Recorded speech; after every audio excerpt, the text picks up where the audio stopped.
மகாத்மா காந்தியின் நினைவு நாளான இன்று தமிழகத்தில் பூரண மதுவிலக்கை அமல்படுத்த கோரி காந்தியவாதி சசிபெருமாள் சென்னையில் ஒருநாள் அடையாள உண்ணாவிரதம் மேற்கொண்டுள்ளார். இதுகுறித்து அவரிடம் எமது செய்தியாளர் ரத்னவேல் நடத்திய நேர்காணலை இப்பொழுது பார்க்கலாம். மதுவுக்கு எதிராக பல்வேறு கட்ட போராட்டங்கள் நடத்தியவர் அண்ணல் காந்தியடிகள். அவருடைய நினைவு நாளில் சென்னையில் அவருடைய சிலை அருகே மதுவுக்கு எதிரான போராட்டம் நடைபெற்று வருகிறது. இது குறித்து காந்தியவாதி சசிபெருமாளிடம் கேட்கலாம். ஐயா, இந்த அண்ணலோட நினைவு நாள் அன்னைக்கு போராட்டத்தை தொடங்கியிருக்கீங்க. இந்த போராட்டத்தின் நோக்கம் என்ன? சத்தியாகிரகம் என்பது மகாத்மா காந்தி அவர்களால் தொடங்கி வைக்கப்பட்டது, நடத்தி வைக்கப்பட்டது. நம்முடைய இந்திய நாடு அடிமைப்பட்டிருந்த காலத்தில் அந்த நாட்டை மீட்டெடுப்பதற்காக மகாத்மா காந்தி தொடங்கப்பட்ட சத்தியாகிரகம்.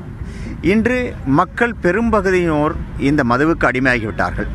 இந்த மதுவில் இருந்து அவர்களை விடுவிப்பதற்காக இந்த சத்தியாகிரகத்தை நாங்கள் மேற்கொண்டிருக்கிறோம். அதாவது அண்ணல் காந்தியடிகளை பொறுத்தவரை பல்வேறு பிரச்சனைகளை முன்னெடுத்துருக்காங்க. சமூகத்தில் என்னென்ன பிரச்சனைகள் இருக்கோ, தீண்டாமை ஆகட்டும், அதே மாதிரி மது ஆகட்டும், அதுக்கு எதிராக கடுமையாக போராடினார். தற்போது நீங்கள் மதுவுக்கு எதிரான பிரச்சாரத்தை துவங்குவதற்கான காரணம் என்ன? தீண்டாமை, கொடுமைகளில் தீண்டாமை என்பது ஒன்று, மது என்பது ஒன்று. அந்த தீண்டாமையை விட இன்று மது குடுமைகள் இந்த மக்களை சிதைத்து வருகிறது, கொன்று வருகிறது, கலாச்சார சீரழிவுகளை நடத்தி வருகிறது. ஒட்டுமொத்த மக்களுடைய நிம்மதியை போய்விட்டது.